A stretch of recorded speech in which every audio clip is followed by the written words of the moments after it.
दोस्तों, क्या हुआ जब एक नागिन का गुस्सा राजस्थान के छोटे से गांव वालों पर कहर बनकर टूटा और सच्चाई जानकर आपके भी रोंगटे खड़े हो जाएंगे। दोस्तों, प्राचीन काल से ही ये प्रचलित है कि एक ऐसी नागिन होती है जो इच्छाधारी है, अर्थात जो किसी का भी रूप धारण कर सकती है। भारतीय सिनेमा में भी कई फिल्में इसके ऊपर बनाई गई है, जिसमें ये दिखाया जाता है कि इच्छाधारी नागिन कैसे पवित्र मणि की रक्षा करती है और अपने दुश्मन से बदला लेती है। इस घटना की शुरुआत होती है राजस्थान के सिरोही जिले से लगे हुए एक छोटे से गांव से, जहां पर विनोद नाम का एक व्यक्ति रहा करता था। विनोद बहुत ही गरीब इंसान था। उसके पास कुछ गायें थी और कुछ बकरियां थी। वो उन्हें चराता और उनका दूध बेचकर अपने पूरे परिवार का पालन पोषण करता।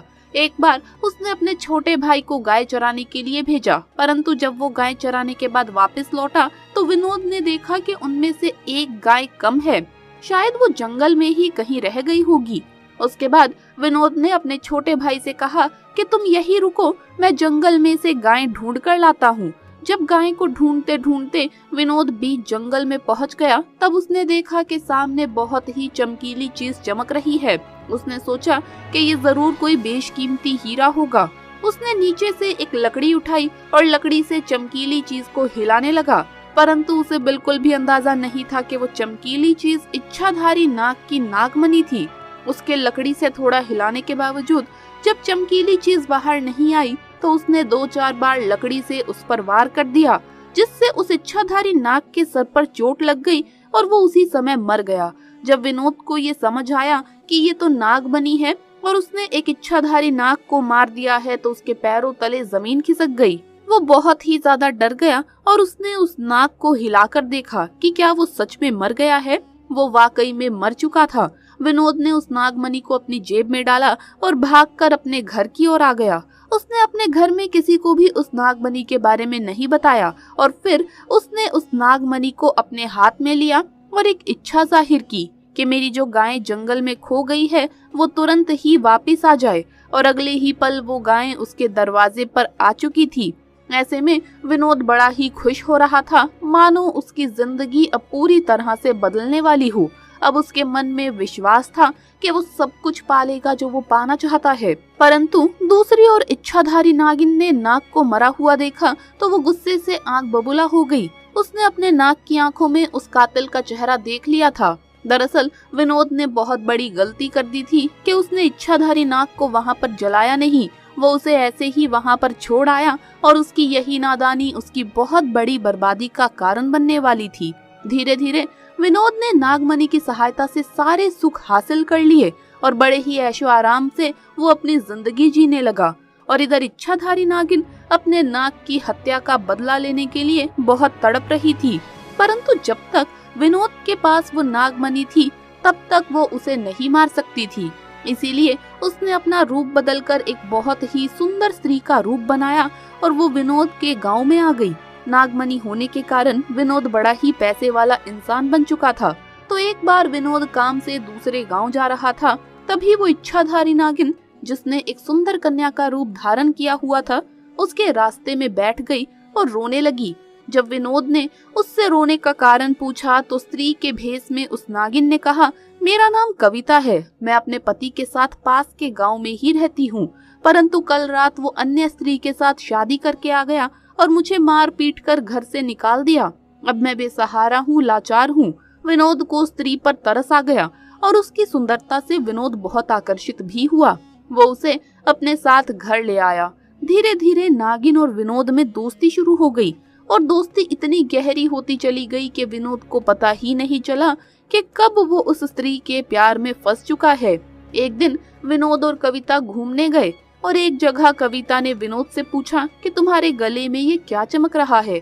तो विनोद ने कहा कि ये तो एक मामूली सा तावीज है।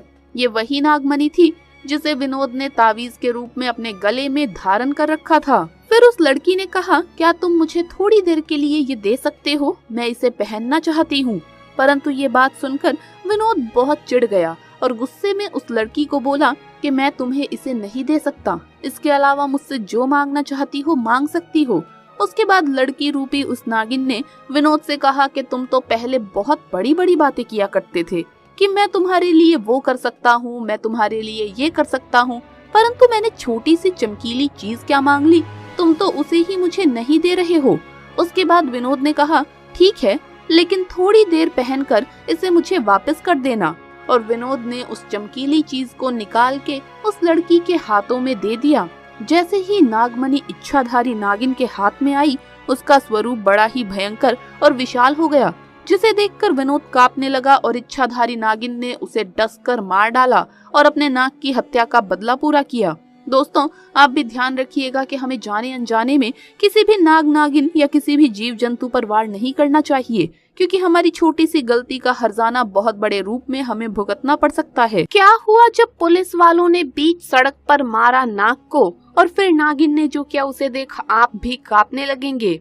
दोस्तों, आपने कहानियां और फिल्मों में भी देखा होगा कि नाग नागिन अपना बदला 7 जन्मों तक नहीं छोड़ते।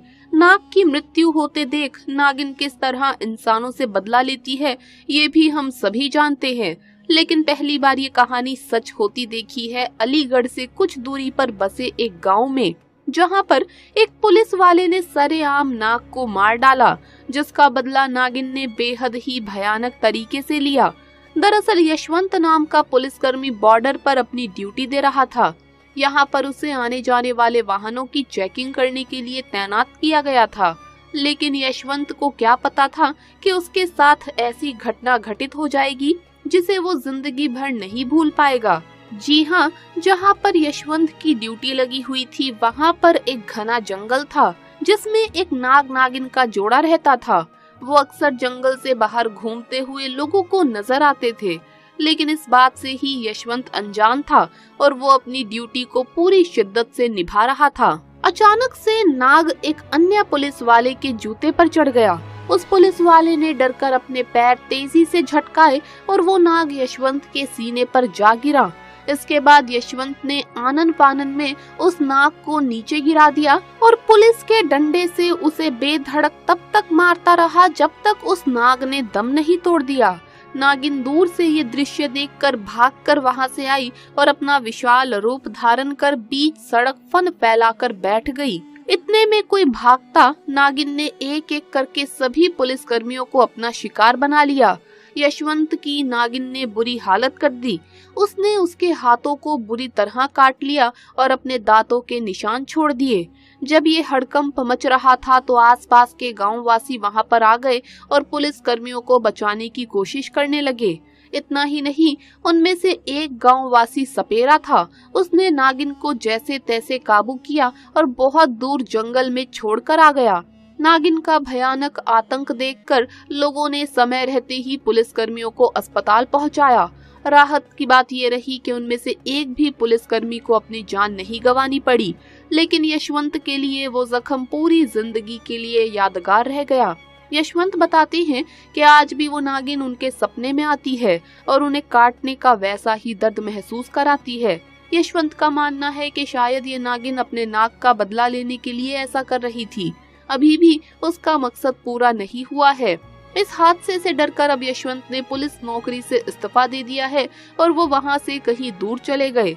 दोस्तों, सच्ची श्रद्धा से कमेंट्स में जरूर लिखिए हर हर महादेव। वीडियो अगर अच्छा लगा हो तो इसे लाइक करें, अपने दोस्तों के साथ शेयर करें और हमें सब्सक्राइब करना ना भूले। जल्द मुलाकात होगी अगली वीडियो में। हर हर महादेव, जय महाकाल।